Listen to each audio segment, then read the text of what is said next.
রকম গল্প।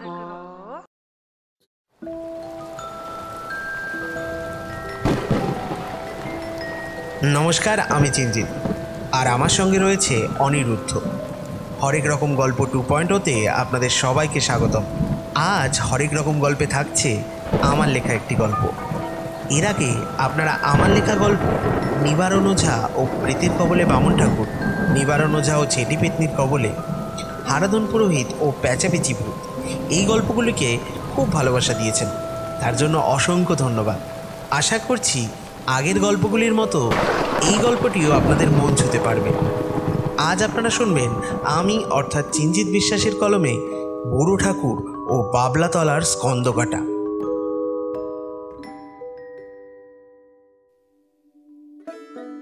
কামারগঞ্জ গ্রামটি আর 5টি গ্রামের মতো এত সুবিশাল নয়, তবে ছোট্ট পরিসরের ক্ষুদ্র গ্রাম হলেও গ্রামীণ সকল বৈচিত্র্যই দৃশ্যমান।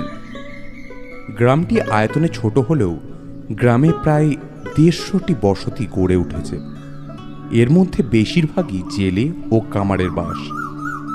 গ্রামটির মাঝ বরাবর অঞ্জনা নদী, যার উপর নির্ভর করে জীবিকা নির্বাহ করে জেলে পরিবারগুলি। অন্যদিকে অঞ্জনা নদীর 2 পাড় বরাবর বিঘা প্রতি জমিতে ফলন ফলে আছে। গ্রামের শেষ প্রান্ত দিয়ে চলে গেছে সুদীর্ঘ রেল লাইন। রেল লাইনের অপর প্রান্তে শুরু হয় পাকুড়গাছি গ্রাম। তবে পাকুড়গাছির আয়তন এত ক্ষুদ্র পরিসরে নয়। গ্রামটি সুবিশাল এরিয়া জুড়ে গড়ে উঠেছে। রোজ এই 2 গ্রামের মাঝ বরাবর প্রতি ঘন্টায় হুইসেল দিতে দিতে দ্রুত গতিতে ছুটে চলেছে ট্রেন। ট্রেন লাইন পার করে 2 গ্রামের লোক নিজেদের মধ্যে সংযোগ স্থাপন করে বাবলাতলার মোড় থেকে লাইন পারাপার করে। এটি একমাত্র যাতায়াতের রাস্তা। তবে রাত 8টার পর এ রাস্তায় তেমন লোক চলাচল করে না। তবে নরেশ রোজ মদ খেয়ে মাতাল হয়ে টলতে টলতে রাত 10টা, আবার কোনো কোনো দিন আরও দেরি করে বাড়ি ফেরে। আজও তার অন্যথা হলো না। এইটুকু মালে কি আর নেশা হয়? শিবুকে কত করে বলি ওসব বিদেশি মালকে আমার ঠিক পোষায় না। আমার জন্য বাংলা মাল আনবি। বিড়িটা, আরে প্যাকেটটা গেল কোথায় মা? আরে যা মা, প্যাকেটটা কি ফেলে এলাম নাকি? হ্যাঁ, এই তো পেয়েছি। 2টা না দিলে নেশাটা ঠিক ধরছে না। এই বলে খসখস শব্দে দেশলাই কাঠি জেলে একটা বিড়ি ধরিয়ে 2 টান দেয়, আর টলতে টলতে 2 লাইন করে গান গাইতে গাইতে বাড়ির সদর দরজায় এসে পৌঁছায়। দরজায় পৌঁছে জোরে হাঁক দেয় নরেশ। বেনু, আরে বেনু, দরজা খোল। বেনু, কিরা তো বরটা এখনো বাড়ি ফেললো না, আর তুই কি এখনই নাকে তেল দিয়ে ঘুমাচ্ছিস নাকি? দরজাটা খোল না। দেখ আজ তোর জন্য কি নিয়ে এসেছি। স্বামীর গলার স্বর শুনে এক মাথা ঘোমটা টেনে সদর দরজার কাছে ছুটে আসে বিনোদিনী। এসেই দরজার ফুড়কোটা খুলে দেয়। কি এমন এনেছো শুনি? হ্যাঁ, কি এমন এনেছো? ছিলে তো এতক্ষণ নিশ্চয়ই ওই জুয়ার থেকে। তোমারে রোজ রোজ বলি জুয়া খেলো না, খেলো না, খেলো না। ওহ, এই মদ আর জুয়াতেই একদিন তোমার সব শেষ হবে, তুমি দেখো। রোজটা দিন গতর খাটা পয়সাগুলো দিয়ে জুয়ার থেকে বসবে আর মদ গেলে বাড়ি ঢুকবে। ঘরে একটা বউ রাত বিরেতে একলা আছে, তার কথা কি একবারও মনে পড়ে না? একবারও ভাবো তুমি তার কথা? আর তার উপর ওই বাবলাতলা দিয়ে রাত বিরেতে বাড়ি ফেরো। পাড়ার লোকে বলা বলি করে জায়গাটা খুব একটা ভালো না। একটু সকাল সকাল করে ফিরতে পারো না তুমি? আরে বেনু, রাগ করছিস কেন? শোনো বউ আমার, এনে ধর, এই টাকা পয়সা এ তো তোর জন্যই আনা। আজ দেখ দেখ কত টাকা জিতেছি। নে নে, এবার একটু খেতে দে তো। খুব খিদে পেয়েছে আজ। মরণ, টাকা জিতেছি। আজ টাকা জিতেছ, কাল সবটা আবার জুয়ায় খোয়াবে। জুয়া কখনো মানুষকে সুখ দিতে পারে না, এই জেনো। রাগে গজগজ করতে করতে রান্নাঘরের দিকে পা বাড়ায় বিনু। মিনিট দুয়েক পরে ভাতের থালার সাথে এক মগ জল নিয়ে আসে নরেশের জন্য। চট বিছিয়ে স্বামীকে খেতে দেয়। এই শোনো, রাত বাড়ছে, যাও হাত মুখ ধুয়ে এসে খেয়ে দে, এবার আমাকে উদ্ধার করো। নরেশ হাত মুখ ধুয়ে এসে খেতে বসে পড়ে। খাবারটা মুখে তুলেই বউয়ের প্রশংসায় পঞ্চমুখ হয়ে ওঠে। বিনুও আর রাগ করে থাকতে পারে না। স্বামীর তৃপ্তি দেখে ওর মনটাও খুশি হয়ে যায়। নরেশ খাওয়া শেষ করে বিছানায় গিয়ে শুয়ে পড়ে। বিনুও ওর পাশে শুয়ে পড়ে আর নরেশের মুখের দিকে চেয়ে থাকে। কিছু কি বলবে? না মানে বলছিলাম যে কনকের বর ওকে একটা বালা গড়িয়ে দিয়েছে। কতদিন হয়ে গেছে ভালোবেসে তুমি আমার জন্য একখান কাপড়ও কিনে আনো না।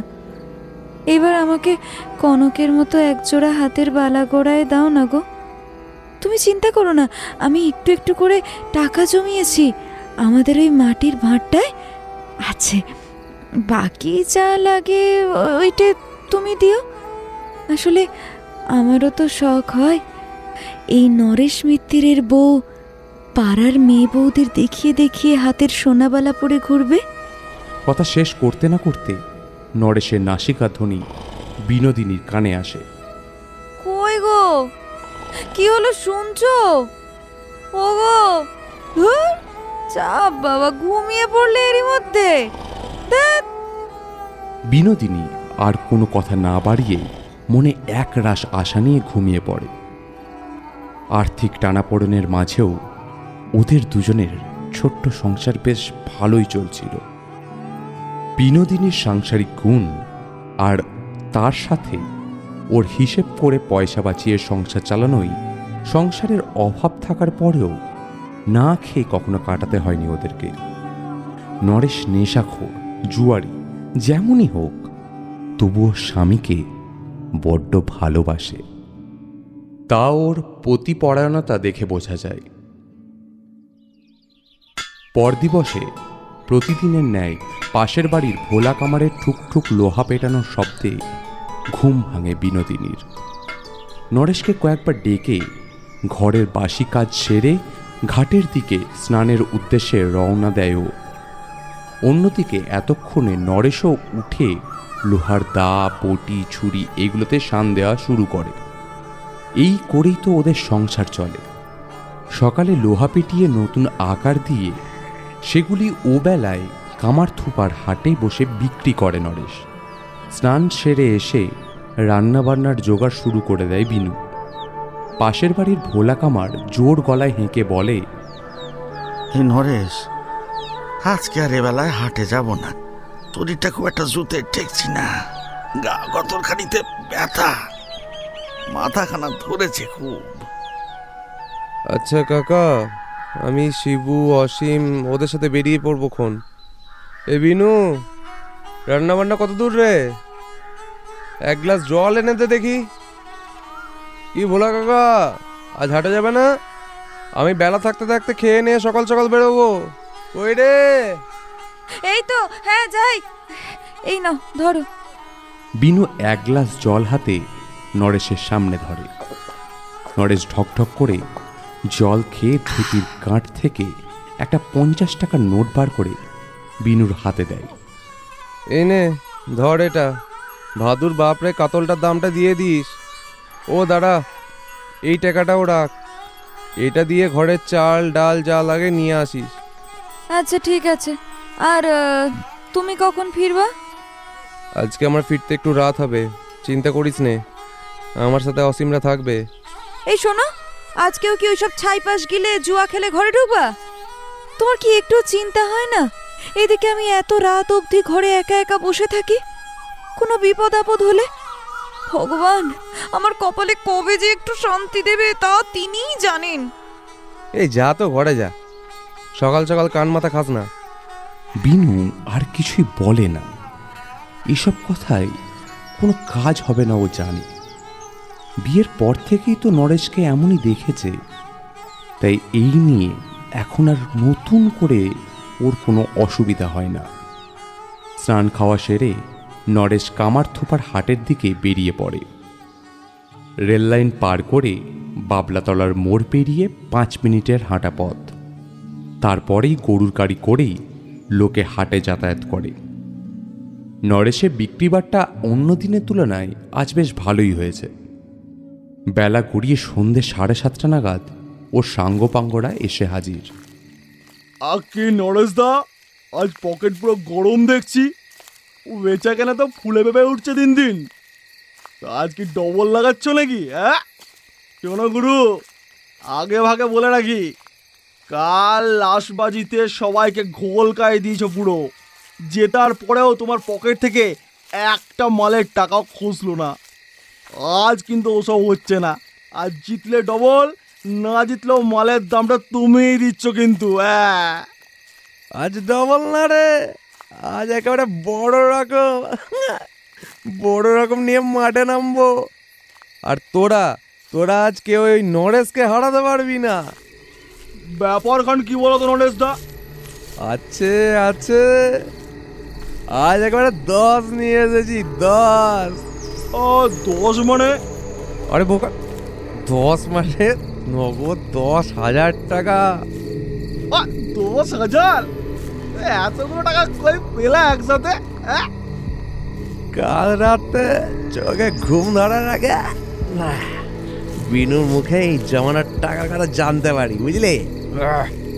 তারপর আর কি, ভোর রাতে উঠে ওকে না বলে ভাড়ের টাকাটা নিয়ে চলে এসেছি। নরেশ দা, এই কাজটা কিন্তু তুমি ঠিক করনি গুরু। আরে ঠিক ভুলে তুই কি বুঝিস? এই 10,000 থেকে 20,000 করে নিয়ে যখন বাড়ি ঢুকবো না, তখন বিনু উল্টে খুশি হবে আমার উপর, দেখে নিস। কিন্তু আমাদের কারোর কাছে তো এত টাকা নেই। তাহলে কেন রে, শিউর গলায় চেন আর তোর হাতের আংটিটা তো আছে। কি যে বলো না নরেশ দা, এটা কিন্তু আমার বিয়ের সময় শ্বশুর বাড়ি থেকে পাওয়া। এটার দিকে নজর দিও না বস। কেন ভয় করছে নাকি রে? এটা ভূত আমার। নিজেদের মধ্যে কথা বলতে বলতে ওরা হেলাবটতলায় এসে পৌঁছয়। শিবু আর উত্তম 4 বোতল বাংলা নিয়ে আগে ভাগেই গন্তব্যে এসে হাজির হয়েছে। অন্যদিকে রোজগারের মতো আজও বনমালী আর রঘুও এসে হাজির। ওদের আর কি, ওরা এই জুয়ার ঠেকের রোজগারের দর্শক, আর তার সাথেও একটু জলপানি চলে আর কি। এই খেলার শেষে ওদের একটা নিয়মও আছে, খেলার পর যে জিতবে মালের দামটা সে দেবে। তবে নরেশ প্রায় তিনি শেষটাই মোচড় দিয়ে বসে। শেষে অসীম নয় শিবুর গাটের থেকেই মালের দামটা বেরোয়। আর বলিস না, আজ নরেশ দা বৌদির ভর থেকে নগদ 10,000 টাকা ঝেড়ে নিয়ে এসছে। আর বলে কিনা এর মধ্যে তোর গলার চেন আর আমার হাতের আংটি বাজি রাখতে। ও মমদবাজি কি বলিস?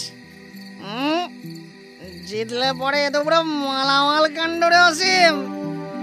চল, আমি রাজি। নরেশ, আর পর কিন্তু পিছপা হলে হবে না ভাই। তুই আগে টাকাটা জমা দে, আর এই আমার গলার চেন এই রইল। অসীম, তোর আংটিটা জমা রাখ।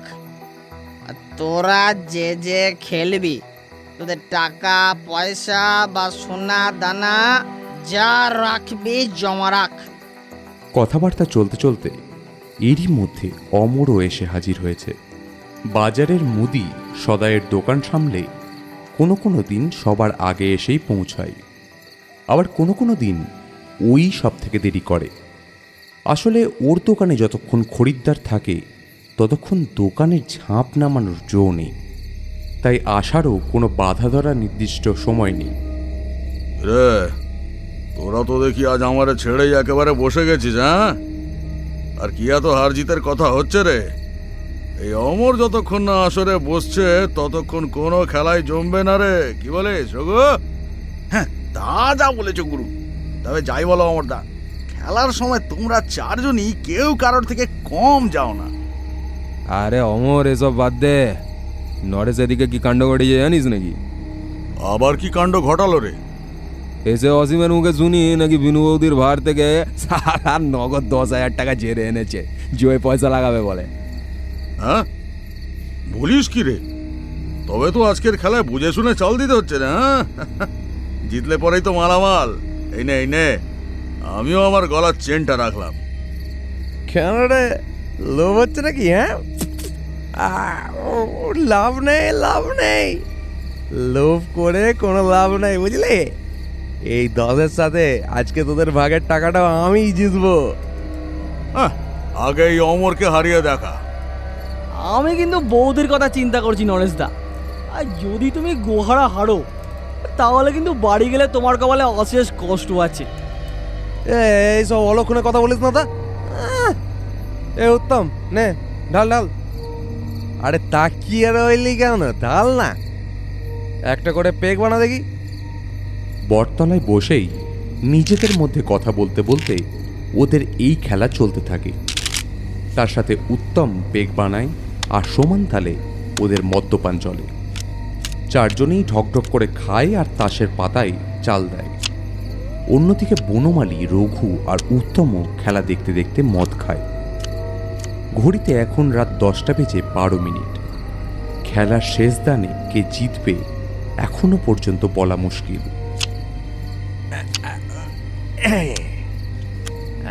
তাহলে শেষ দানটায় বাজিমাত করলো কে? আরে এই নরেশ মিত্তি। টাকার মধ্যে ছিল একখান চেন, সেটাও জুয়ার নেশা আর এই টাকার লোভে হারালাম। পকেটে একটা কানা করিও নাই। আজ বাড়ি ফিরলে যে গিন্নিরে কি জবাব দেব? এটা ভাই খেলার আগে ভাবতে হতো। নে নে, এখন ওই চেনের পরে মায়াবাড়ি লাভ নেই, বুঝলি? ওখানে এখন আমার। দে দে দে।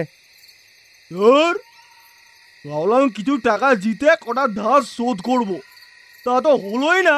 বরং সোনার আংটিটাও খোয়ালাম। বলছি শোন না ভাই নরেশ, তুই তো এত টাকা জিতলি, আমার কিছু টাকা ধার দে তো, আমি তো টাকা শোধ করে দেবো সময় মতো। টাকা ধার? খেলার আগে মনে ছিল না? আচ্ছা অন্তত 1000 খানেক টাকা দে, আমি তোরা এই মাসেই শোধ করে দেবো। 1 টাকাও দেব না। তোদের টাকা দিলে সে টাকার ফেরত পেয়েছি। হ্যাঁ, সেরকম হলে বইয়ের 2 গাছা চুড়ি আমার কাছে বাধা রেখে কিছু টাকা নিতে পারি। আর তা না পারলে তোর বউটাকেই নিয়ে আসিস। তোরের বাচ্চা, আমার বউকে নিয়ে নোংরা কথা বলার সাহস কি করে হয় তোর? আজ তারা বেজন্মার বাচ্চাটাকে মেরে পুঁতে রাখবো এখানে। এই অসীম দা, শান্ত হও, মাথা ঠান্ডা করো। মাল খেয়ে নেশার করে এসব কথা নিয়ে নিজেদের মধ্যে ঝামেলা করো না তো শুধু শুধু। আর নরেশ, তুমিও পারো বাবু, এর মধ্যে আবার এসব কথার কোনো মানে হয়? আরে আমি তো ওকে উপকার করতেই চেয়েছিলাম, এবার কিছু পেতে গেলে তো কিছু দিতেই হয়, তাই না? আরে সে তোর আমার উপর যতই রাগ করিস মামু, আমি কিন্তু ওর ভালোর জন্যই বললাম। সেদিন আসার পথে বউঠানকে দেখলাম কোমরে কলসি নিয়ে ভেজা গায়ে ফিরছিল। পুরো তোরে বাচ্চা, গলার নলে টেলা ছেড়ে দেবো, আর একটা বাজে কথা তোর মুখ থেকে বেরোবে না। এই ছাড় ছাড় ছাড়, আরে ছাড় ওকে। কি করছিস কি অসীম? আরে ছেড়ে দে ওকে। আরে খুন করে জেল খাটবি না কি রে? ছাড় ওকে, ছাড়। অসীম ছাড়, ছাড় অসীম, আমার দম বন্ধ হয়ে আসছে, ছেড়ে দে আমাকে। আরে এই বনো, হাঁ করে দেখছিস কি? ছাড়া ওদেরকে, ধর ধর, থামা অসীমকে, থামা। ছাড় আমাকে বনো, ছেড়ে দে, আজ ওকে একেবারে শেষ করে ফেলবো। কি শুরু করলি বলতো তোরা? এক কথা দু কথায় বাড়ির বউকে সালা টেনে এনে হাতাহাতি মারামারি করে একাকার কাণ্ড বাদিয়ে একেবারে মাথায় তুলে রেখেছে। সত্যি এবারে যা তা কাণ্ড। আর নরেশটাও পারে বাপু, মাল খেলি মাথায় কোনো হুঁশ থাকে না। খানিক তুলে মাথায় দুঘা দে, সব হুঁশ ফিরে আসবে। সালা সুরের বাচ্চা, তুই আমার গায়ে হাত তুললি? হ্যাঁ, এটা তুই ঠিক করলি না অসীম। ফল খুব খারাপ হবে। তোকে আমি দেখে নেব। দেখেছো অমরদা, ওর কোনো লজ্জা আছে নাকি? পরের বউকে নিয়ে নোংরা কথা বলে আবার হুমকিও দিচ্ছে। অনেক হয়েছে, থাম তো এবার তোরা। এই শিবু, অসীম, তোরা মাথা ঠান্ডা করে বাড়ি যা। এসব নিয়ে আর নিজেরা ঝামেলা বাড়াস না। রাত বাড়ছে, একই অমাবস্যার রাত, তার উপরে আকাশের ভাবও ভালো না, যে কোনো সময় বৃষ্টি নামবে।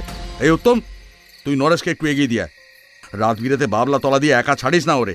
জানিসই তো চোর ডাকাতের শেষ নেই। ব্যাগপত্র নিয়ে ওরা যে যার বাড়ির দিকে রওনা দিল।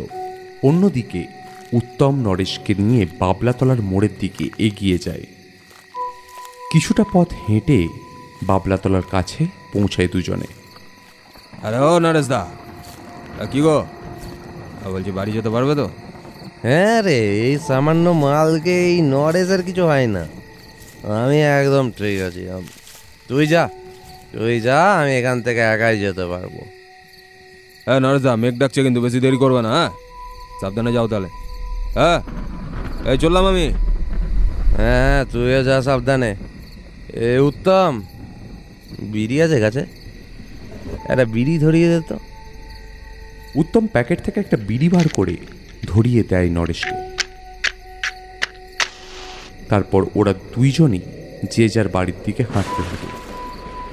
উত্তম পাকুড়গাছি আর নরেশ রেল লাইন ধরে কামারগঞ্জের দিক।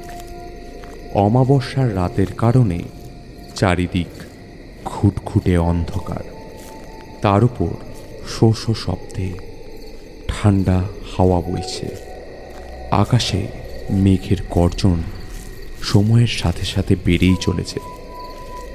নরেশ এক হাতে হ্যারিকেন আর কাঁধে ঝোলাটা ঝুলিয়ে নিয়েছে, অন্য হাতে বিড়ি ফুঁকতে ফুঁকতে কিছুটা পথ হেঁটে এগোতেই হঠাৎ ওর পেছন দিক থেকে কারোর পায়ে হাঁটার খচমচ শব্দ ওর কানে আসে। পেছন ঘুরে তাকায় নরেশ, কিন্তু কই, কেউ নেই তো। মনের ভুল ভেবে আবার হাঁটতে শুরু করে।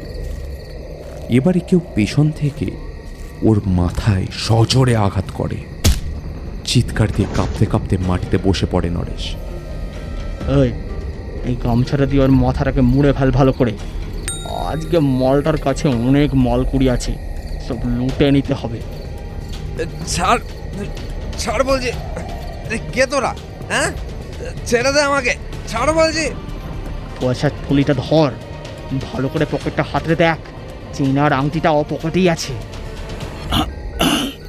এই তো পেয়েছি, টাকা পয়সা তো হাতিয়ে নিলাম, কিন্তু এই নরেশের এখন কি করি? ছেড়ে দাও আমায়, হাত জোর করছি তোমাদের কাছে।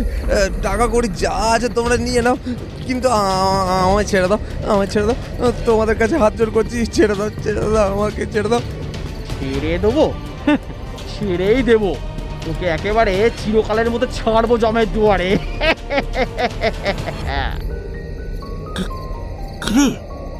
মেরে ফেলবি নাকি? ওকে বাঁচিয়ে রেখে লাভ নেই, ওকে বাঁচিয়ে রাখা মানে এই বিপদ, আমরাই ফাঁসবো। আর সোরা বাচ্চাটার ওপরে অনেক দিনের ক্ষোভ জমে আছে, আজ উসুল করে নেব। কিন্তু লাশটা ঠিকানা কোথায় লাগাবি? গোলা কেটে রেল লাইনে থুয়ে যাব, মাথাটাকে ওই বাবলা গাছের গোড়ায় পুঁতে দেবো, যাতে সুরের বাচ্চাটাকে কেউ চিনতে না পারে। নে, পকেট থেকে খুঁটটা বার করে দে, দেরি করিস না, তাড়াতাড়ি দে।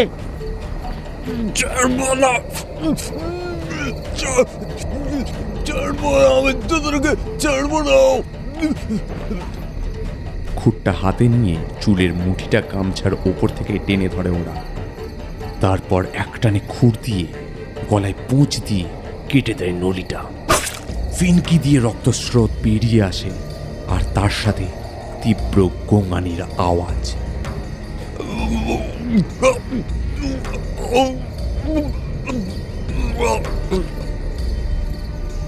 মোর শালা মোর, তোর আমার হাতেই মরণ ছিল। তোর মতো বেচর মার বেঁচে থাকার কোনো অধিকার নেই। নরেশের দেহ গোঙানির সাথে সাথে থরথর করে কাঁপতে কাঁপতে মাটিতে লুটিয়ে পড়ে। ফিনকি দিয়ে রক্তস্রোত বইতে বইতে ওর প্রাণবায়ু বেরিয়ে আসে। শুধু পড়ে থাকে ওর নিথর দেহটা। এই নরেশ তো মরে গেছে, কিন্তু এভাবে বডি ফেলে রেখে গেলে লোকে তো বুঝে যাবে ওকে নলি কেটে মারা হয়েছে। না না, এভাবে ফেলে রাখা যাবে না। নরেশের ব্যাগে দেখ দা আছে, দা খান দিয়ে আমাকে ওর দেহ থেকে মাথা খান আলাদা করে ফেলতে হবে, যাতে লোকে কিচ্ছু টের না পায়। দেহ দেখলেই ভাববে রেলে কেটে মরেছে। এই নে ধর দা খান। এই বলছি কি, মাথা খানা না কেটে লাইনে শুইয়ে রাখলি হতো না? আমার এসব মরা কাটা দেখলি পরে গা গুলো হাত পা কাঁপে।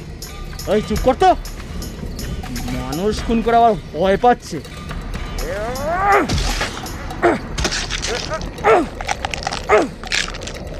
এই নৃশংস দৃশ্য দেখে পাশে দাঁড়িয়ে থাকা আর একজনের গা গুলিয়ে বমি ঠেলে আসে, হাত পা কাঁপতে থাকে। একদিকে একজন কোপের পর কোপ দিয়ে ধর থেকে মুন্ডু আলাদা করছে, অন্যদিকে অপরজন যেন দ্রুত এসব থেকে বেরিয়ে পালাতে পারলেই বাঁচে। ওই দেখতে না পারলে সময় থাকতে সামনে থেকে সরে যেতে পারিস নি? নে নে নে, সময় নষ্ট করিস না। মুন্ডুটা এই ব্যাগে ভরে এক্ষুনি বাবলা গাছের গোড়ায় পুঁতে দিলে ব্যাস, কাজ শেষ, খেল খতম। তারপর গ্রামের লোক তো দূর, কয়েক পক্ষেও টের পাবে না কোনো দিন। এই নে ব্যাগ ধর, তুই ব্যাগে ভর। আমার না, আমার কেমন গা কাঁপছে এসব দেখার পরে। ব্যাগে কাটা মুন্ডুটা ভরে নিয়ে দেহটা ট্রেন লাইনে শুইয়ে রাখে দুজন মিলে। তারপর কাটা মুন্ডু রাখা ব্যাগ আর তার সাথে একটা শাবল নিয়ে রেল লাইন ধরে হাঁটা শুরু করে। ব্যাগ থেকে ফোঁটা ফোঁটা রক্ত টপ টপ করে গড়িয়ে পড়ে। টানা পায়ে ওই দুইজন মোড়ের মাথায় এসে বাবলা গাছের গোড়ায় ব্যাগটা রেখে দুজন মিলে শাবল দিয়ে মাটি খুঁড়তে শুরু করে। ততক্ষণে আকাশে কালো মেঘ ছড়িয়ে বিদ্যুতের ঝলকানি দিতে শুরু করেছে। তার সাথে বইতে থাকে হালকা ঝোড়ো হাওয়া।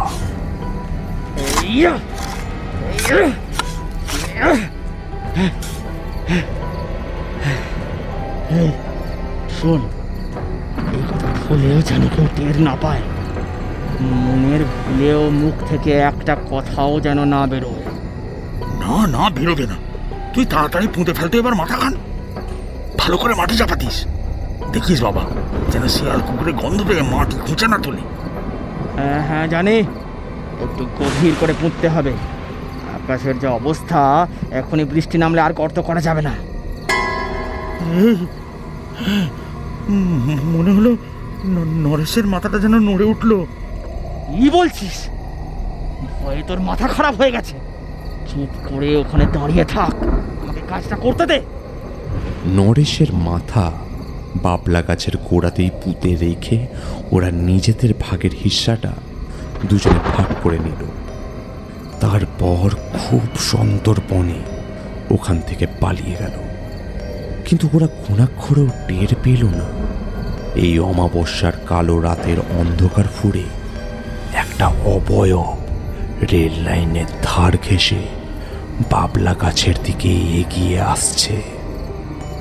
অন্ধকার হলেও এটা স্পষ্ট, অবয়বটির ধরে কোনো মাথা নেই।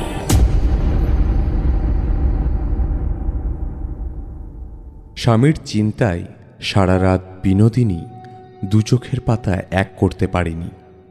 ভোর হতেই বিনোদিনী ভোলা কামারের বাড়িতে ছুটে যায়। ভোলার স্ত্রী ভানুমতি তখন বাড়ির উঠান ঝাড় দিচ্ছে। অন্যদিকে বাড়ির দাওয়ায় বসে যদু লেখাপড়া করছে। ভানুমতিকে দেখে বিনোদিনী এগিয়ে যায় ওর দিকে। দিদি দিদি, কাল সারা রাত উনি ঘরে ফেরেননি। যাবার সময় বলেছিল একটু দেরি করে ফিরবে, কিন্তু কিন্তু কাল রাতে আর বাড়ি ফেরেননি উনি। হ্যাঁ, সে কি রে? এই নরেশটাও পারে বাপু, ওই দিনের মতো নেশার করে আবারও রাস্তাঘাটে পড়ে নেই তো? আর কোন কুক্ষণে যে তোর বাপটা এই নরেশের সাথে তোর বিয়ে দিল? দাঁড়া দাঁড়া, আমি তো দাদারে ডাকি। এই যে একটু এদিকে শোনো দেখি। হ্যাঁ বলো, কি হয়েছে, ডাকছো কেন? কাল রাতে নরেশ নাকি বাড়িতে ফেরেনি ক। একটু ছেলেটাকে দিয়ে খোঁজ পাঠাও না, দেখো অসীম ঠাকুরপোদের ওখানে আবার গেল নাকি। আর নইলে দেখো আবারও রাস্তাঘাটে। যদুর মা, এই বৌমা তুমি ঘরে যাও, খালি খালি চিন্তা করো না। আর আমি যদুকে দিয়ে খোঁজ পাঠাচ্ছি। এই যদু যা তো বাপ, একটু অসীম শিবুদের বাড়িতে খোঁজ করে দেখ তো নরেশ আছে কিনা ওদের ওখানে। ঠিক আছে বাবা, আমি যাচ্ছি। যদু আর দেরি না করে নরেশের খোঁজ করতে বেরিয়ে পড়ে। কিছুটা পথ এগিয়ে দূর থেকে রেল লাইনের উপরে বেশ কিছু মানুষের জটলা দেখে তাড়াতাড়ি সেদিকে এগিয়ে যায় ও। গিয়ে যা দেখে তাতে ওর সারা শরীর কেঁপে ওঠে। এক জটলা মানুষ গোল করে ভিড় জমিয়ে দাঁড়িয়ে শোরগোল করছে, আর ঠিক মাঝ বরাবর রেল লাইনে পড়ে আছে একটা ধড়হীন মৃতদেহ। এই দৃশ্য দেখা মাত্র আর একটা মুহূর্ত সময় নষ্ট না করে যদু বাড়ির দিকে ছুট দেয়। হাঁপাতে হাঁপাতে এসে বলে, বাবা বাবা রে, রেল লাইনে কাল লাশ পড়ে আছে। মনে হচ্ছে কাল রাতে গ্রামের কেউ লাইনে কাটা পড়েছে। একজন ছেলে মানুষের দেহ। ভিড়ের ফাঁক থেকে দেখলাম একেবারে দেহ থেকে মাথা আলাদা হয়ে গেছে। সর্বনাশ, বলিস কি রে? এই যদুর মা, আমার কিন্তু মন খুব কুগাইছে। এই না না না না না, অমন অলক্ষণে কথা বলো না। আমার মনে কেমন সন্দেহ হচ্ছে। শিগগিরই চল দেখি লাইনের ধারে, কার কি সর্বনাশ হলো আবার কে জানে। দেরি করিস না, তাড়াতাড়ি চল দেখি। তুমি আগাও, আমি একবার বিনুকে খবরটা দিয়ে আসি। বিনু বিনু বিনু, শিগগিরই চল তো দেখি বোন। লাইনের ধারে নাকি একজন বেটা মানুষ কাটা পড়েছে রে। কি কি কি বলছো কি দিদি? কথাটা শোনা মাত্র কোনো এক অজানা বিপদের আশঙ্কায় বিনোদিনীর বুকের ভেতরটা যেন ছ্যাঁত করে ওঠে। আর এক মুহূর্ত সময় নষ্ট না করে পরনের ছেঁড়া কাপড়ে বিনোদিনী ছুট লাগায় লাইন করে। পৌঁছে মানুষের ভিড় ঠেলে ভেতরে এসে মৃতদেহের দিকে তাকিয়ে শিউরে ওঠে। পরনের রক্তমাখা ফতুয়া আর ধুতি দেখে ওর আর বুঝতে বাকি থাকে না মৃতদেহটা কার। নরেশকে দেখা মাত্র দিক বিদিক শূন্য হয়ে থপ করে মাটিতে বসে পড়ে।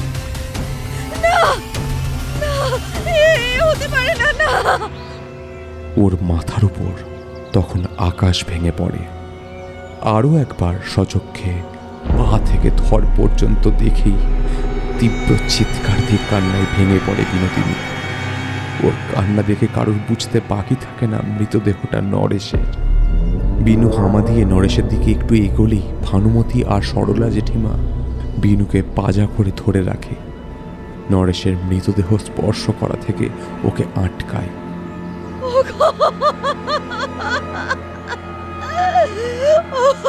তুমি কি সর্বনাশ করলে? তুমি এখানে গিয়ে এভাবে ছেড়ে যেতে পারো না। জেঠিমা জেঠিমা, আমাকে ছেড়ে দাও জেঠিমা, ছেড়ে দাও। ওরে জাগাতে হবে আমাকে, ছেড়ে দাও জেঠিমা, ছেড়ে দাও। ও গো কথা শুনছো না কেন? কথা শুনছো না কেন গো?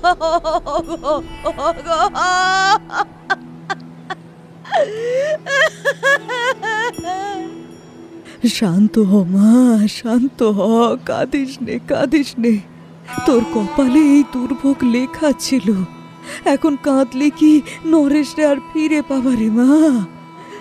জেঠিমা, জেঠিমা আমি কালরে কেন হাঁটলাম না জেঠিমা? আমার মনে কাল থেকেই কু ডাকছিল, তখন তো বুঝিনি আমার এই সর্বনাশ হবে। কাঁদিস না বোন, কাঁদিস না, শান্ত হ বোন, শান্ত হ। বিনোদিনী তীব্র চিৎকার দিয়ে কেঁদে উঠে জ্ঞান হারায়। এই এই কেউ তোরা একটু জল দে রে, শিগগিরই জল দে। বেশ কিছু সময় কাটার পর কোতোয়ালি থেকে পুলিশ আর 2 জন ডোম এসে দেহ উদ্ধার করে। এদিকে সরলা জেঠিমা, ভানু আরও গ্রামের কয়েকজন মহিলারা মিলে বিনুকে ধরাধরি করে বাড়িতে নিয়ে আসে। খোঁজ পেয়ে শিবু, অসীম, বনু ওরা সকলেই ছুটে আসে ঘটনাস্থলে। এসে কাল রাতে রোজগারের মতো নরেশ একা বাড়ি ফিরছিল, সেসব কথা পুলিশকে সবিস্তারে জানায়। এরপর 3 দিনের দিন একটু বেলায় শিবু, অসীম ওরা সকলেই এসে শ্রাদ্ধ শান্তির কাজ শুরু করে। আসলে এই শোকের মাঝে ওদের সাহায্য ছাড়া বিনোদিনী একা জোগাড় সেরে নরেশের শ্রাদ্ধের কাজ করতে পারত না। তাই ওরা সকলে মিলে শ্রাদ্ধ শান্তির জোগাড় সেরে দেয়। দিন শেষে খাওয়া দাওয়া শেষ করে দুপুর যে যার বাড়িতে ফিরে যায়। এদিকে কয়েকদিন পুলিশ তদন্ত করে তেমন কিছু সূত্র না পেয়ে ঘটনাটাকে নিছক দুর্ঘটনা বলেই চালিয়ে দেয়। নরেশের মৃত্যুর পর 7 দিন কেটে যায়। বিনুর মন থেকে শোকের ছায়া এখনো কাটেনি। খাটের কোণে বসে ফুঁপিয়ে ফুঁপিয়ে কাঁদছিল। এক দৃষ্টিতে চেয়েছিল নরেশের ছবির দিকে। কেঁদে কেঁদে কেবল বলে চলেছে,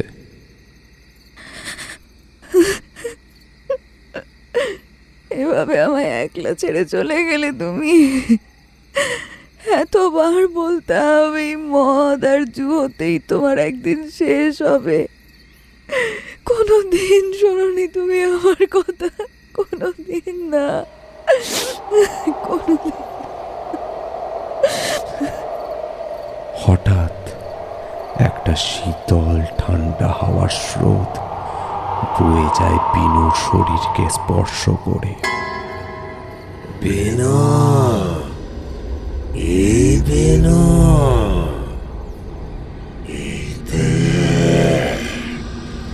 আমি এসেছি।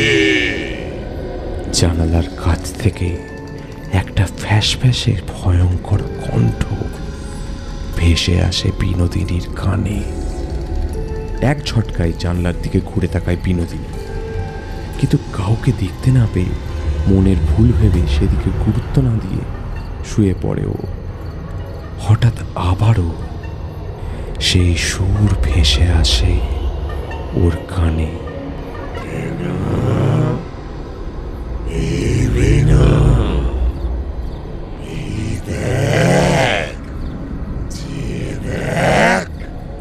আমি এসেছি, দরজাটা খোল।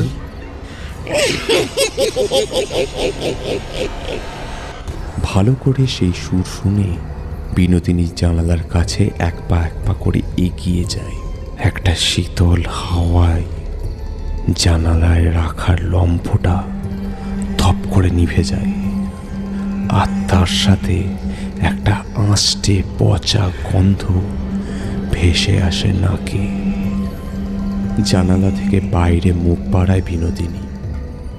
অস্পষ্ট হলেও অন্ধকারের মধ্যে ও যা দেখে তাতে ওর পায়ের তলার মাটি সরে যায়।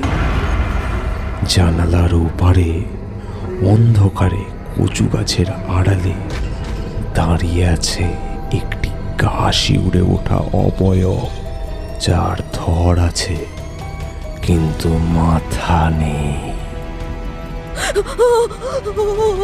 ও মা গো, ও মা গো, কে ওটা? ভূত, ভূত, বাঁচাও, বাঁচাও, কে কোথায় আছো, বাঁচাও। বিনোদিনী দরজা খুলে ছুটে পালায়। দৌড়াতে দৌড়াতে হোঁচট খেয়ে মাথায় চোট লাগে, বাড়ির আঙিনায় জ্ঞান হারায়। এখানে কি হলো তোর? অমন করে পড়ে আছিস কেন? বিনু, এই বিনু, বিনু, এই মিনতে জল নিয়ে আয় তাড়াতাড়ি। চোখে মুখে জলের ছিটে দিতেই চোখ খুলে তাকালো বিনোদিনী। বাবা, বাচ্চা বাচ্চা, ও আমাকে মেরে ফেললো, মেরে ফেললো, মেরে ফেললো। কে কে কে কে কে জেঠিমা? ওই জানলায় কে? হ্যাঁ, কেউ তো ছিল ওই জানলায়, কেউ ছিল, গলা কাটা কেউ ছিল। এসব কি বলছিস কি তুই মুখ পুড়ে? কে থাকবে ওখানে? হ্যাঁ, আমি সত্যি বলছি, ওখানে কেউ ছিল, ওখানে। যদুর মা, আমি তোরে আগেই বলেছি, আরে রাতটুকু ওর সাথে থাক। তোর তো আমি পই পই করে কইছিলাম বৌমারে এই কদিন একা রাখিস না। কথা বললি সে কথা তোর মোটে গুরুত্ব দিস না। আমি থাকবো, কিন্তু জেঠিমা আপনিও থাকেন না আমাদের সাথে। আমি বিনুর সাথে নিচে শোবক্ষণ, আপনি আর যদু চকিতে শোবেন ক্ষণে। সে নাই থাকলাম, কিন্তু আমার ভাবকুতিক ঠিক ভালো ঠেকছে নে। একই অপঘাতে মৃত্যু, তার উপর এসব দেখা কিন্তু একেবারে ভালো না। রক্ষে করো রঘুবীর, রক্ষে করো। আমি আমি আমি কালই একবার বুড়ো ঠাকুরের কাছে যাব। প্রতিদিনের ন্যায় আজও ওরা বিক্রিবাট্টা সেরে সন্ধে সন্ধে নাগাদ বট গাছের তলায় পৌঁছে জুয়ার আসর বসায়। ওদিকে এই খেলা চলাকালীন ক্লাসে চুমুক দিতে দিতেই অমর বলল, নরেশের মৃত্যুটা কেমন অস্বাভাবিক লাগছে না? হ্যাঁ, আর ওই দিন সালা ঝামেলা শেষে নরেশদাকে পৌঁছে দেওয়ার সময় নেশার করে ছিল ঠিকই, কিন্তু দিব্যি তো সজ্ঞানে সোজা পথেই হেঁটে যাচ্ছিল। আর একটা ব্যাপার কিছুতেই বুঝতে পারছি না, আমরা বাবলাতলা পৌঁছানোর 10 মিনিট আগেই তো ট্রেনটা বেরিয়ে গেল, আর পরের ট্রেন তো ঘন্টাখানেক পর। এতক্ষণে তো ওর বাড়ি পৌঁছে যাওয়ার কথা। একটা ব্যাপার আমার কাছে খুব খটকা লাগছে। লাইনে যদি কাটা পড়ে তবে ওর মাথাখানা কই গেল? আর ওর সাথে তো মেলা টাকা কড়ি ছিল। তবে কি ঘনার লোকেরা? হ্যাঁ, সত্যি তো এই ব্যাপারটা তো খেয়াল করিনি। আর তোকে কি ডাকাতি করে ওকে খুনটুন করে ফেলে গেল নাকি? আরে না রে, ওসব খুনটুন কিচ্ছু না। পুলিশ তো বললো একটা দুর্ঘটনা। টাকা করি রাস্তায় কেউ পেয়ে নিয়ে কেটে পড়েছে হয়তো, আর মাথাটা শিয়াল কুকুরে নিয়ে গিয়ে ছিঁড়ে ছিঁড়ে খেয়েছে। দেখে বৈশাখের এই ভ্যাপসা গরমের মধ্যেও হঠাৎ করে একটা হিম শীতল হাওয়ার স্রোত বয়ে যায় ওদের চারপাশ দিয়ে, আর তার সাথে ওদের নাকে ভেসে আসে একটা তীব্র আঁশটে পচা গন্ধ। বিশ্রী পচা গন্ধ, বাবা! এই গন্ধে বমি ঠেলে আসছে, মনে হচ্ছে মরেছে আশেপাশে। ঠিক এই রকমই একটা গন্ধ আমি সেদিন নরেশের বাড়িতেও পেয়েছিলাম। এই তোরা একটু চুপ কর, আমার যেন গার মধ্যে কেমন ভার হয়ে আসছে। চারপাশের পরিবেশও কেমন নিঝুম শান্ত হয়ে আছে। নরেশ মরার পর থেকে আমার গাটাও কেমন ভার হয়ে থাকে। রাস্তাঘাটে বেরোলে মনে হয় কেউ যেন পেছন পেছন আসছে, পরক্ষণে দেখি কেউ নেই। আরে এসব তোদের মনের ভুল। আসলে ওর এমন অস্বাভাবিক মরণটা তোরা কেউ মেনে নিতে পারিসনি। এটা নিয়ে এত বেশি ভাবিস না। নিজেদের মধ্যে এসব কথাবার্তা চলছিল, হঠাৎ অসীমের মনে হলো ওদের পেছনে যেন কেউ দাঁড়িয়ে আছে।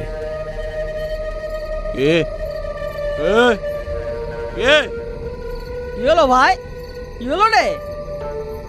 আমার পেছনে কি কেউ দাঁড়িয়ে ছিল?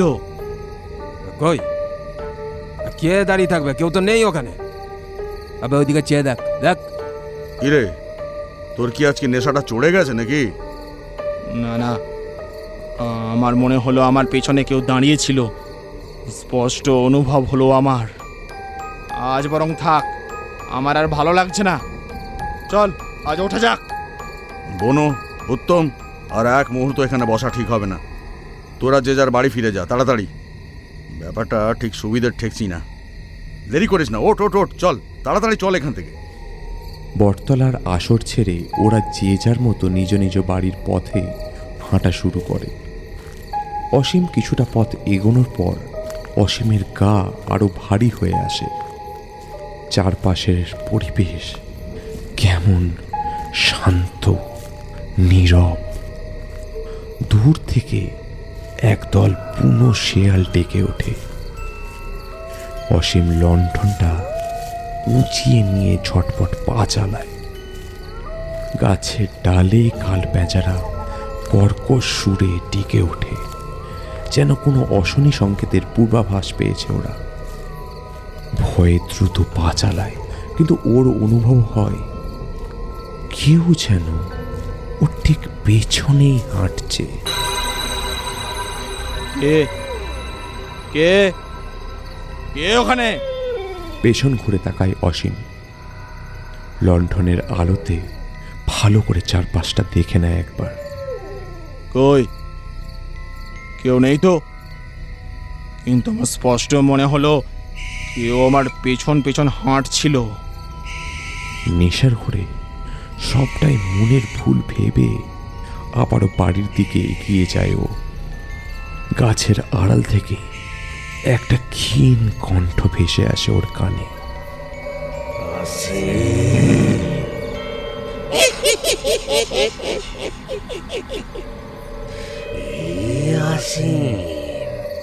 কে কে মস্করা করছে এভাবে? সামনে এসো।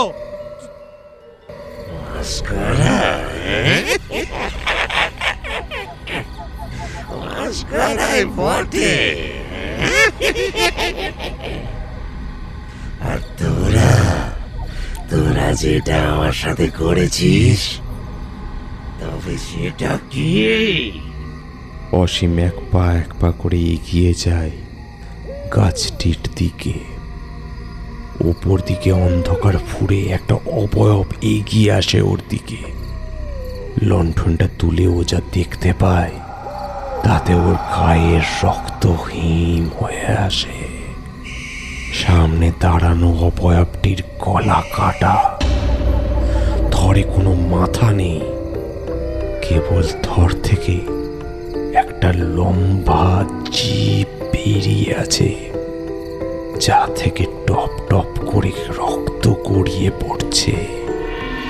সারা শরীরে পোকায় বাসা বেঁধেছে, পচা শরীর থেকে পুঁজ রক্ত গলে গলে পড়ছে। ফিরে আসে, চিনতে পারলি? ভালো করে চিনতে, তোরাই তো আমার এই হাল করেছিস। কে কে? নরেশ?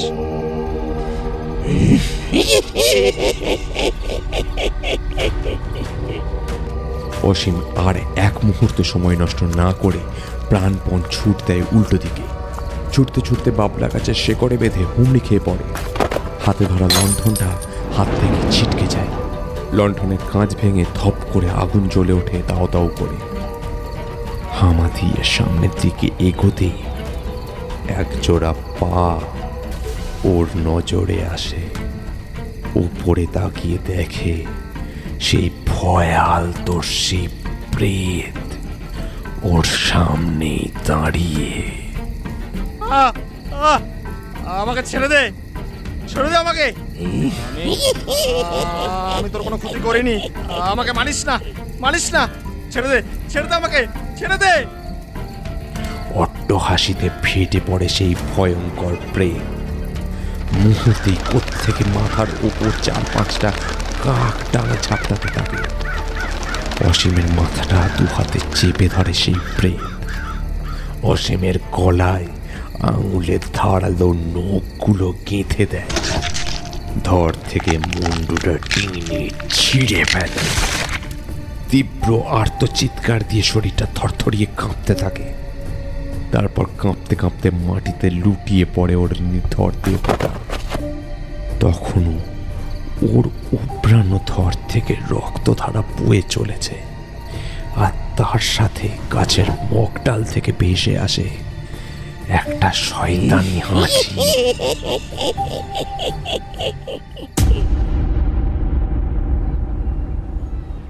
পরদিন সকালে বাবলা গাছের তলায় গ্রামবাসীর ভিড় উপচে পড়ে। খবর পেয়ে অমর শিবুরাও ছুটে এসেছে ঘটনাস্থলে। এসে যে দৃশ্য দেখে তাতে ওদের সকলের গা শিউড়ে ওঠে। বাবলা গাছের গোড়ায় শিবুর দেহটা পড়ে আছে। উত্তম গাছের মগডালের দিকে কাঁপা কাঁপা হাতে অঙ্গুলি নির্দেশ করে দেখায় ওদেরকে। ওদের চোখ সেই দিকে পড়তেই ওরা দেখে গাছের ডালে অসীমের কাটা মুন্ডুটা ঝুলছে। আমাদের গ্রামে বলি এসব হচ্ছেটা কি? কিছুদিন আগে নরেশ মরলো, আজ আবার এই অসীম কিভাবে মরলো বলো তো? নরেশের বেলায় তো মুন্ডুটা পাওয়া গেল না পর্যন্ত। আর এর মুন্ডুটা তো গাছে ঝোলানো। এ তো দেখে মনে হচ্ছে খুন হয়েছে। এ কোনো মানুষের কাজ বলে আমার মনে হচ্ছে না। কি বলেন? মানুষের কাজ না?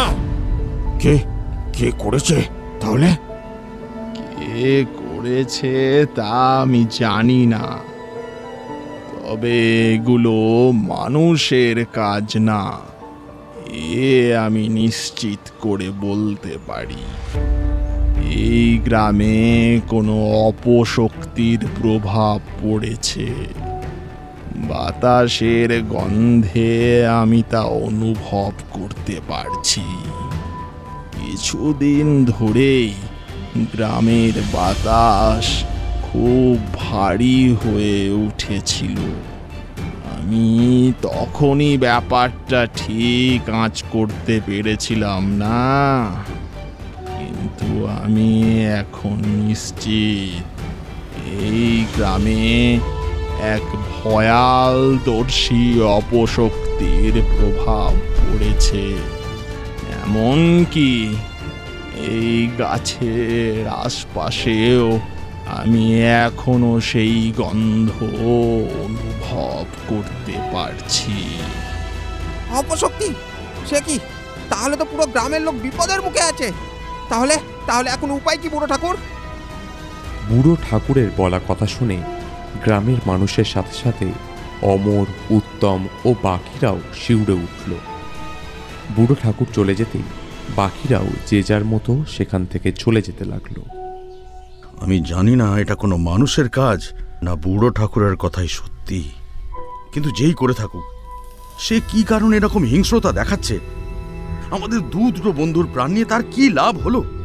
অমরদা, আমার এবারে খুব ভয় করছে। বুড়ো ঠাকুরের কথা যদি সত্যি হয় তবে এরপর আমাদের মৃত্যু নিশ্চিত। অমরদা, বোনো, তোমরা আর বাড়ি থেকে বেরিও না। এই রঘু, চ চ বাড়ি চ। এর একটা বিহিত না হওয়া অবধি আর রক্ষে নেই। ওরা যা বাড়ির দিকে, আমার একটু রঘুর সাথে কাজ আছে। আমি একেবারে কাজটা মিটিয়ে বাড়ি ফিরবো। আচ্ছা শোন, তাহলে তোরা সাবধানে বাড়ি ফিরিস কিন্তু। হ্যাঁ অমরদা, চলো চলো চলো, আরে ওটো, চলো বাড়ির দিকে যাওয়া যাক। ওরা তিনজন যে যার বাড়ির দিকে পা বাড়ায়। বনমালী আর রঘু অন্য পথে বনর বাড়ির রাস্তায় হাঁটতে শুরু করে। কয়েক পা হেঁটে এগোতে হঠাৎ রঘু বলে, এই বনদা, নরেশকে তো তুমি নিজে হাতে খুন করেছিলে, কিন্তু অসীম, ওকে তো আমরা মারিনি। তাহলে কি বুড়ো ঠাকুরের বলা কথাটাই সত্যি হতে চলেছে? না না, এসব অলক্ষণে কথা বলিস না রঘু। কটা দিন ঘরেই থাক, একা একা রাত বিরতে ঘর থেকে বেরোস না। এর মধ্যে ঠিক কোনো না কোনো একটা না একটা উপায় পেয়ে যাব। নিজেদের মধ্যে কথা শেষ করে ওরা যে যার বাড়ি ফিরে যায়। সন্ধ্যা পেরিয়ে ধীরে ধীরে রাত আরও বাড়তে থাকে। বনমালী আর ওর স্ত্রী দুজনেই তখন রাতের আহার করছে। হঠাৎই দরজায় কড়া নাড়ার শব্দ কানে আসে বনমালীর। বনো, এই বনো, আরে তাড়াতাড়ি চল, অমরদা অমরদা, অমর তারে খুঁজে পাওয়া যাচ্ছে না। রাতে খাওয়া দাওয়ার পর বাইরে বেরিয়েছিল, তারপর থেকে আর ঘরে ফেরেনি। কি কি কি কি কি বলছিস তুই এসব? তুই একা এলি কেন? উত্তম, শিবু ওরা সব কোথায়? বাকিরা সব ওই মোড়ের মাথায় দাঁড়িয়ে আছে। আমি তোকে ডাকতে এলাম। আর এখন এত কথা বলার সময় নেই, তাড়াতাড়ি চল, যেতে যেতে সব বলছি। না না না না না, তোমার এখন আর বাইরে যেতে হবে না। পাড়ার সকলে বলা বলি করছিল বুড়ো ঠাকুর নাকি বলেছে গ্রামে এক ভয়ঙ্কর অপশক্তির প্রভাব পড়েছে। না না না না না, তুমি আর বেরিও না, বেরিও না। এসব কথায় কান দিও না। ওসব ভূত প্রেত দেখে আমি ডরাই না। আর হ্যাঁ, আর একটা কথা, আমার আসতে দেরিও হতে পারে। আমি যতক্ষণ না এসে ডাক দেব ততক্ষণ ঘরের দরজা ভুলেও খুলবি না। ওগো ওগো বলছি, এত রাতে না গেলে কি হয় না? হ্যাঁ, আমার কেন জানি না খুব ভয় লাগছে গো। আরে চিন্তা করিস না, আমি তাড়াতাড়ি ফিরে আসবো। ওগো চল চল, আর দেরি করিস না। দ্রুত পা চালিয়ে হাঁটতে থাকে দুজনে। বাবলাতলার মোড়ে পৌঁছে রঘু থমকে দাঁড়ায়। এই রঘু, রঘু, কিরে দাঁড়িয়ে পড়লি কেন? আর ওরা ওরা কোথায়? রঘু, এই রঘু, কিরে চুপ করে রইলি কেন?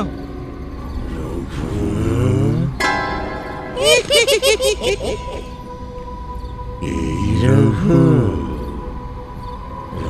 তো নিশ্চিন্তে ঘুমাচ্ছে। কে কে তুই? আমি চিনতে পারছিস না আমাকে? আমি কি? তুই তো নিজের হাতে মাথাটা পুঁতলি বাবলা গাছের তলায়, এর মধ্যেই ভুলে গেলি? ভালো করে চেতে, ভালো করে চেতে, আমি তোর মৃত্যু।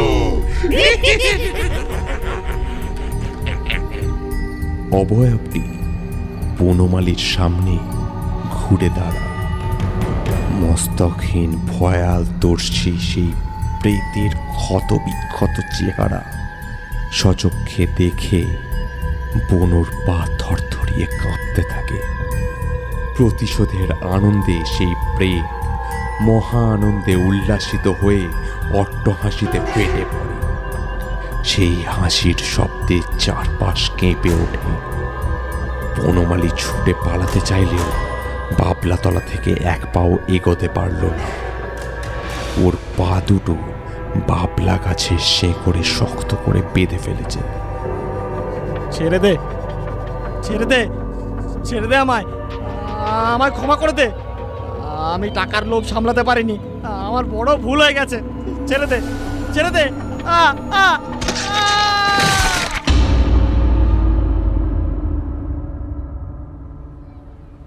পরদিন সকালে গ্রামবাসী ঠিক একইভাবে ঝুলতে দেখে বনমালীর কাটা মুন্ডুটা, আর ঠিক নিচেই পড়েছিল ওর নিথর দেহটা।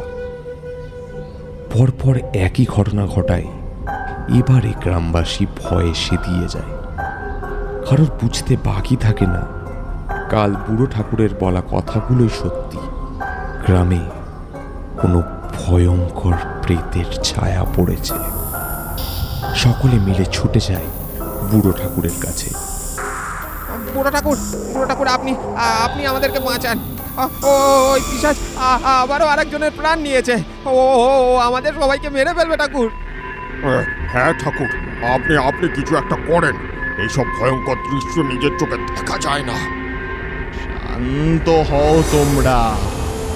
সবার আগে আমাকে জানতে হবে কে এই প্রেত, আর কেনই বা ও নিরীহ মানুষের প্রাণ নিচ্ছে। আমি ওই প্রেতকে বশে আনার জন্য মহাযজ্ঞ করব। আমি সব আয়োজন করে ফেলেছি।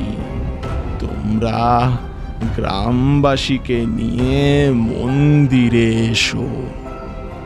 আর সময় নষ্ট না করে বুড়ো ঠাকুর এবার যজ্ঞের বেদি সাজিয়ে মহাযজ্ঞ আরম্ভ করে। যজ্ঞ শুরু হওয়ার কিছু মুহূর্ত পরেই ভয়ঙ্কর তাণ্ডব শুরু হয় চারিদিকে। মন্দিরের চারপাশের গাছগুলি প্রচণ্ড হাওয়ায় তুলতে থাকে ঝড়মড় করে। বাতাস ধ্বনিত হয়ে একটা অট্টহাসি ভেসে আসে। এ তুই সামনে আয়। আমাকে কেন ডেকেছিস এখানে? আগে বল, এ তুই বল, এ তুই?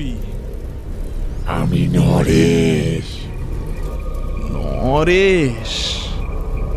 তুইও তো এদের মতোই অকালে মরেছিস। তোকে কে মেরেছে?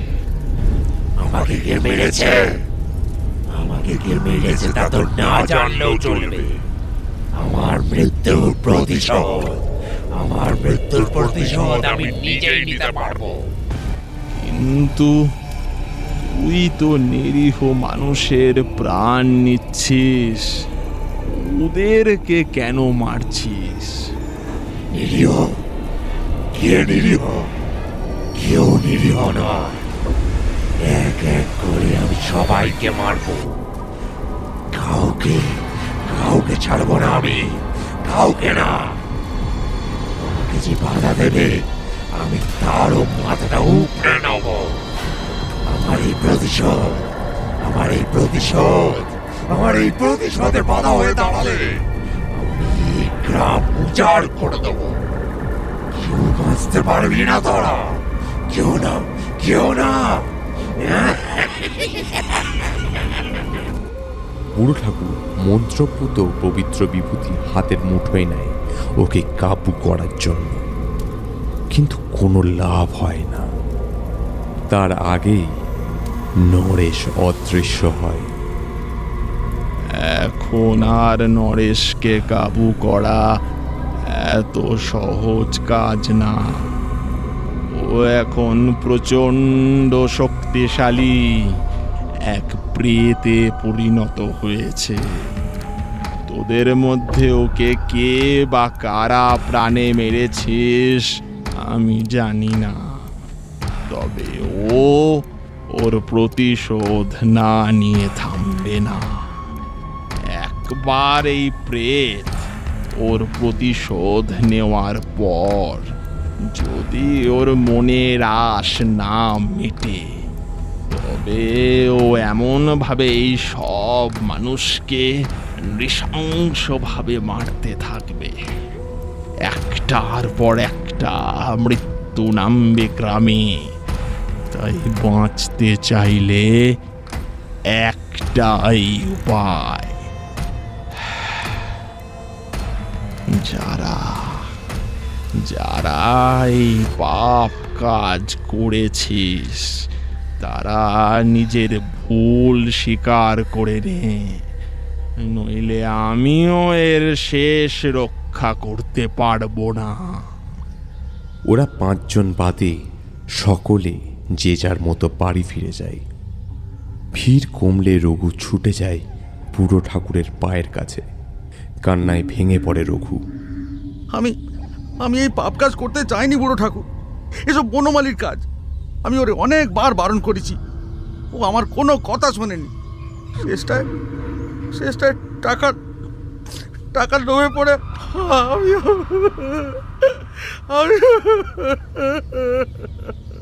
তোরা টাকার লোভে নরেশকে খুন করেছিস?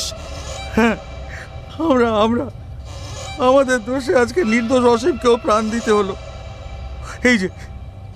এই হচ্ছে অসীমের সেই আংটি। টাকা করি কিচ্ছু চাই না, আপনি আমার বাঁচান ঠাকুর, বাঁচান। মূর্খ তোরা, টাকার লোভে পড়ে একটা মানুষের প্রাণ নিয়ে নিলি তোরা।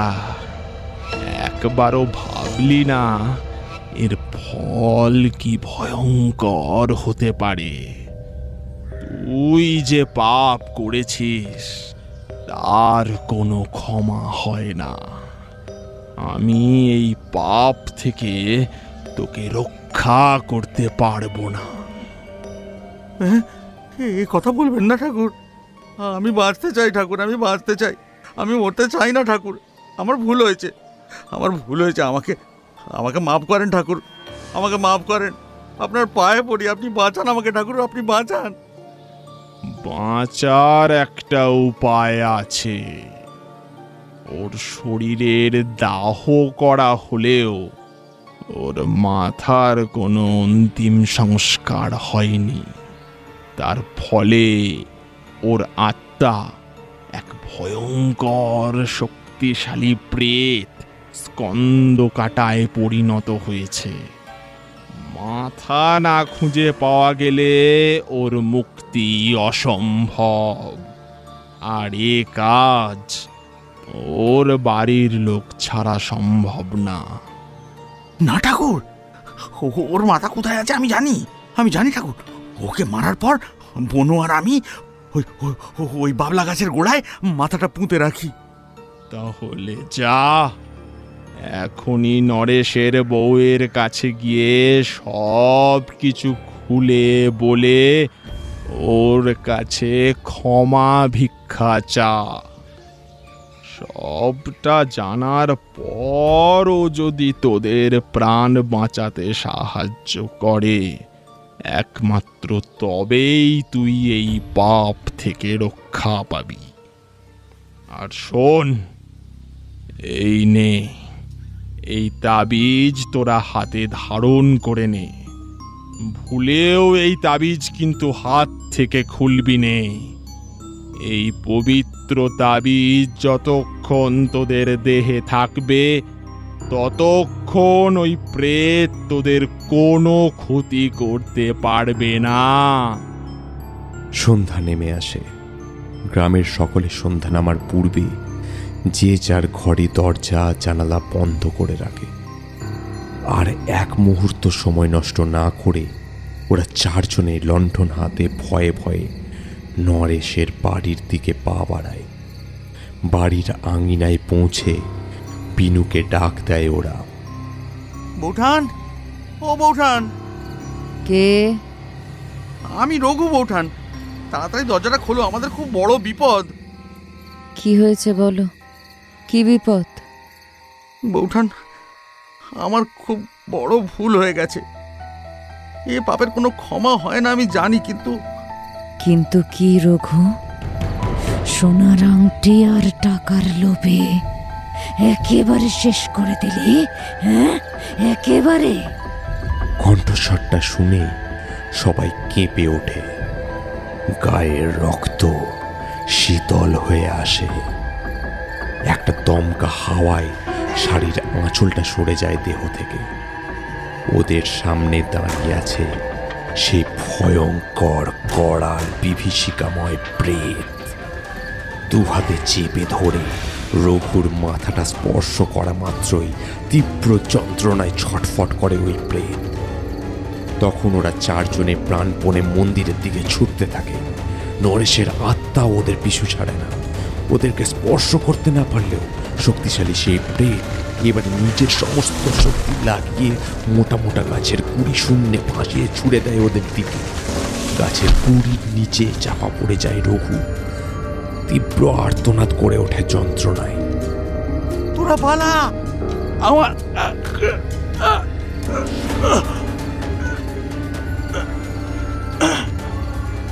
ওরা তিনজন তখনও ছুটে চলেছে। ছুটতে ছুটতে তিনজনেই মন্দিরের ভেতরে প্রবেশ করে। ওরা পৌঁছে দেখে বিনোদিনী আগে থেকেই মন্দিরে উপস্থিত। বিনোদিনীকে দেখে ওরা ভয়ে শিউরে ওঠে। শান্ত হ, শান্ত হ, ভয় পাস নে। ও আমাদের বিনোদিনী। সন্ধ্যা নাগাদ বিনোদিনী মাকে মন্দিরে আসতে দেখে আমিও কিছুটা হলেও আঁচ করতে পারছিলাম ওদের সাথে ঠিক কি হতে চলেছে। কিন্তু রঘু কোথায়? বড় ঠাকুর, রঘু রঘু রঘু আর নেই ঠাকুর, রঘু আর নেই। আমার ভুলের কারণে রঘুকে আর বাঁচাতে পারলাম না আমি। ওই প্রেত খুবই মায়াবী, এটা আমার আগেই বোঝা উচিত ছিল। বৌঠান, বৌঠান, তুমি আমাদের ক্ষমা করো বৌঠান, আমাদের কোনো দোষ নেই, আমরা এসবের কিচ্ছুটি জানতাম না বৌঠান। আমাকে বুড়ো ঠাকুর সবটা খুলে বলেছে। তোমরা ওর খুন করনি ঠিকই, কিন্তু ভুল তোমরা প্রত্যেকেই করেছ। কিন্তু আমি তোমাদের উপর এখন আর রেগে নেই গো। আমার তো সবটাই শেষ হয়ে গেছে। এখন আমি যদি তোমাদের সাহায্য না করি তাহলে ওর প্রতিহিংসার আগুনে গোটা গ্রাম শেষ হয়ে যাবে ধীরে ধীরে। শোন, আজ তোরা কেউ এই মন্দিরের বাইরে প্রবেশ করিস না। ওই প্রেত এই মন্দিরে প্রবেশ করতে পারবে না। আজ বাইরে বেরোনো মানেই ছলে বলে কৌশলে ওর হাতে প্রাণ সংশয়ের ঝুঁকি। কাল পূর্ণিমা, কাল ওই বাবলা তলায় বাঁধন দিয়ে নর্মদা শিলা স্থাপন করে আমি পবিত্র যজ্ঞকুণ্ড তৈরি করব। তোদের কাজ হচ্ছে পূর্ণিমা ছাড়ার আগে ওর মাথাটা খুঁড়ে বার করা। বিনু মায়ের হাতেই ওর মুক্তি হবে কাল। কিন্তু বুড়ো ঠাকুর, ওর মাথা বাবলা গাছের নিচে কোথায় পোতা আছে আমরা আমরা আমরা কেউ জানি না, একমাত্র রঘু জানতো। কিন্তু ও তো এখন বাঁচতে হলে তোরা তিনজনে কাল 4-5টা খুঁড়ে ওই মাথা উদ্ধার করবি। ওকে জব্দ করতে ওই মাথাটা অবশ্যই দরকার। খুঁজে না পেলে বিপদের আর শেষ থাকবে না। তাই প্রাণ থাকতে ওই মাথা তোদেরকেই উদ্ধার করতে হবে। কি জানি কাল কি অপেক্ষা করছে, একমাত্র স্বয়ং মহাদেবী জানেন কাল কি হবে। হর হর মহাদেব, হর হর মহাদেব। ওই দিন রাতে ওরা মন্দিরেই থেকে যায়, কিন্তু ওদের অবর্তমানে বাবলাতলায় ঘটে যায় ভয়ঙ্কর বিভীষিকাময় মৃত্যুলীলা। পরদিন সকালে বাবলাতলায় গিয়ে ওরা যা দেখে তার জন্য ওরা কেউই প্রস্তুত ছিল না। বাবলা গাছের মুখ ডালে 3-3টে শিশুর কাটা মাথা ঝুলছে, যার দেহ একইভাবে মাটিতে নুয়ে পড়ে আছে। ও বাবা গো, কি হলো? কি সর্বনাশ আমার হলো গো! কোন পাপের শাস্তি দিলে গো ঠাকুর? কোন পাপের শাস্তি দিলে? আমার সন্তান কি পাপ করেছিল ঠাকুর, যার জন্য তুমি এমন শাস্তি দিলে গো? 3টে নিরীহ ফুটফুটে শিশুর মর্মান্তিক পরিণতি দেখে বুড়ো ঠাকুরের চোখে জল চলে আসে। মনে মনে বুড়ো ঠাকুর মহাদেবের কাছে প্রার্থনা করতে থাকে, হে ভোলেনাথ, তুমি সবাইকে রক্ষা করো প্রভু। আমাকে শক্তি দাও, আমি যেন সফল হই।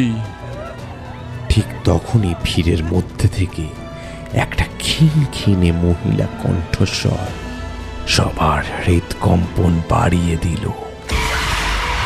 কি দেখছিস রে বুড়ো? পারলি বাঁচাতে? পারবি না, পারবি না।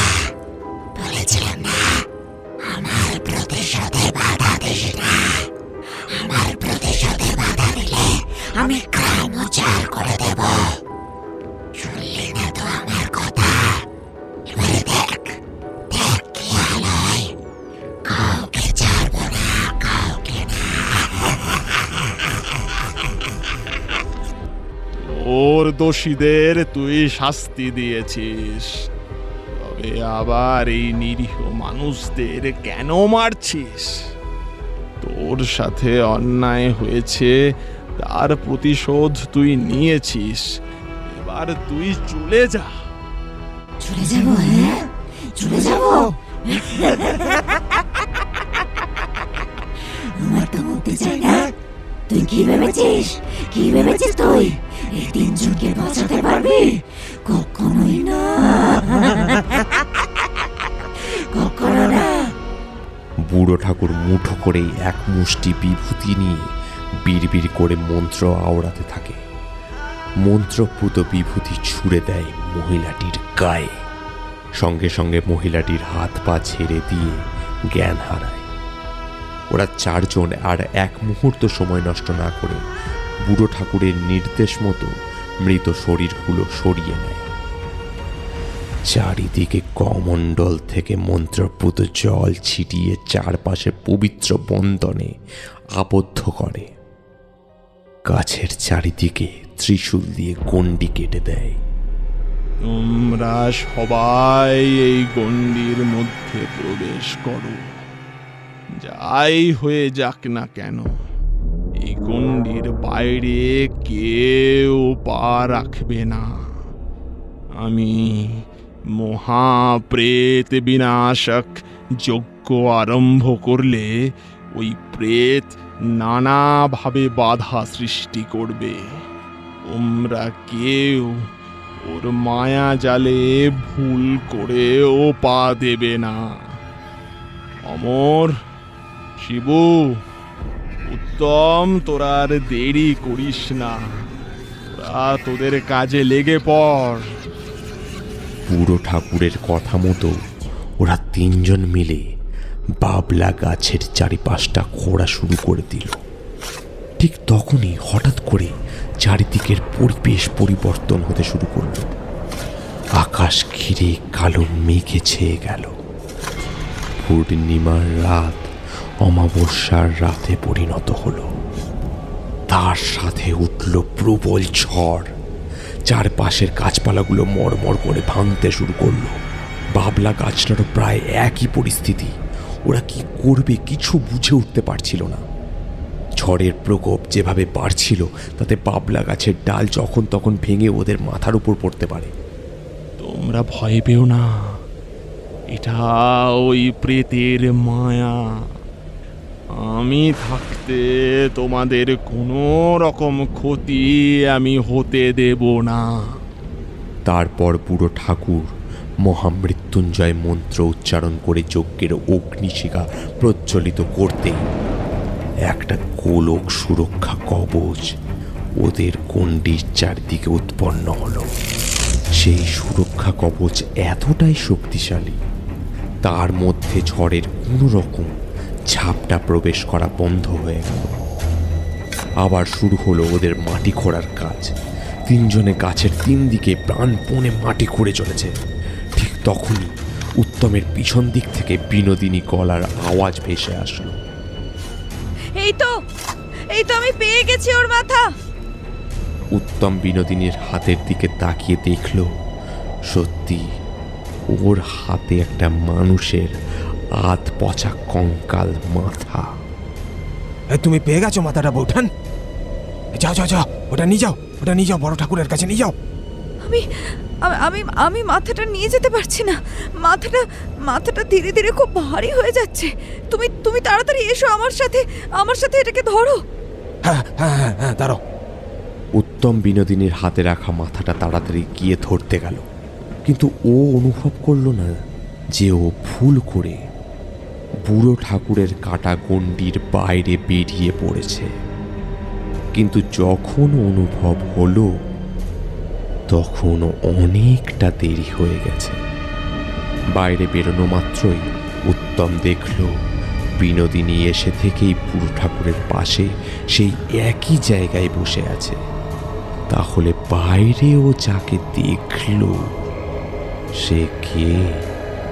উত্তম ওর ঘাড় হালকা উঠিয়ে ডান দিকে ঘোরাতে ও দেখতে পেল ওর পাশে দাঁড়িয়ে আছে গলা কাটা একটা অবয়ব।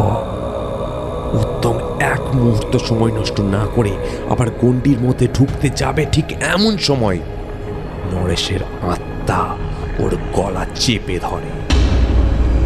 তারপর বুড়ো ঠাকুরকে উদ্দেশ্য করে বলে, শোন বুড়ো, এই যজ্ঞ যদি তুই এখনই না থামার, তাহলে কি আমি ছিঁড়ে টুকরো টুকরো করে দেবো।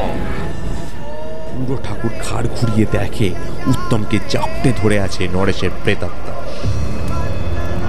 না নরেশ, ওকে মারিস না, আমি যজ্ঞ বন্ধ করে দিচ্ছি।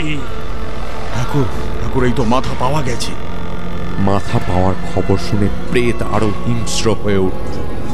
রাগে উত্তমের মাথা টেনে ছিঁড়তে যাবে, ঠিক এমন সময় বিনোদিনী বলে উঠল, অমরদা, ওই মাথা আমায় দিয়ে দিন আপনি।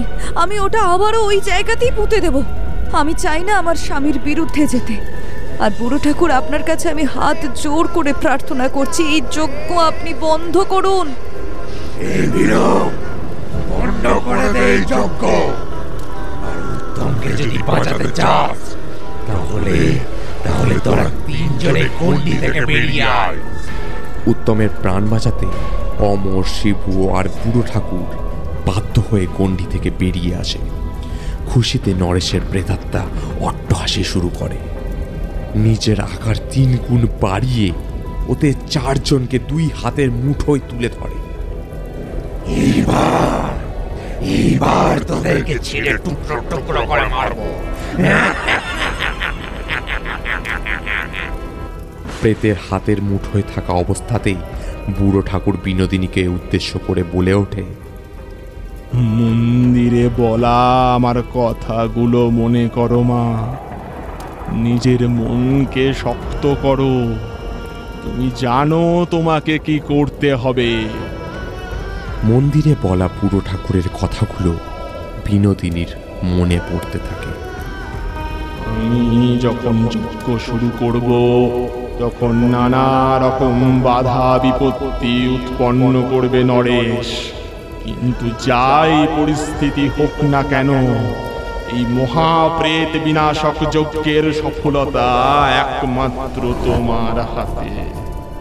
তুমি যখনই ওই করটি যজ্ঞ অগ্নিতে ফেলবে, তখনই যজ্ঞ সম্পন্ন হবে আর নরেশের আত্মার বিনাশ ঘটবে।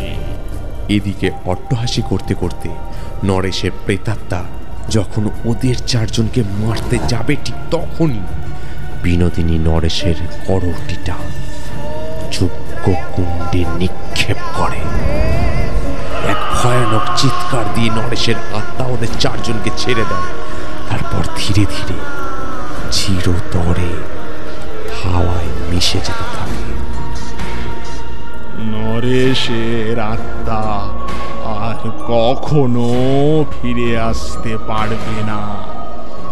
তবে তোদের 3 জনকে আমি একটা কথা বলবো, পারলে পরে মদ, জুয়া এইসব ছেড়ে দে। এসব মানুষকে ধ্বংসের দিকে নিয়ে যায়। আর যদি নরেশের মদ জুয়ার নেশা না থাকতো, তাহলে হয়তো এই অভাগীকে এই বয়সে বিধবা হতে হতো না।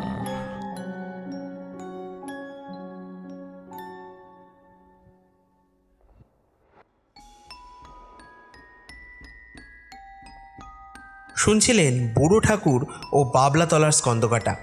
সূত্রধার ও রচনায় আমি চিঞ্জিত। কণ্ঠ ও আবহ studio Rex 60 sec private limited. সমগ্র পরিচালনা অনিরুদ্ধ ও চিঞ্জিত। Poster design Soumadip. তাহলে কেমন লাগলো আজকের গল্প জানাতে ভুলবেন না কিন্তু। জানাতে ভুলবেন না কিন্তু কমেন্ট করে। ভালো লাগলে একটা লাইক করতে পারেন, আর আরও ভালো লাগলে শেয়ার করতে পারেন আপনার পরিচিত মহলে। তাহলে আজকের মতো বিদায়। ভালো থাকুন আর শুনতে থাকুন হরেক রকম গল্প 2.0।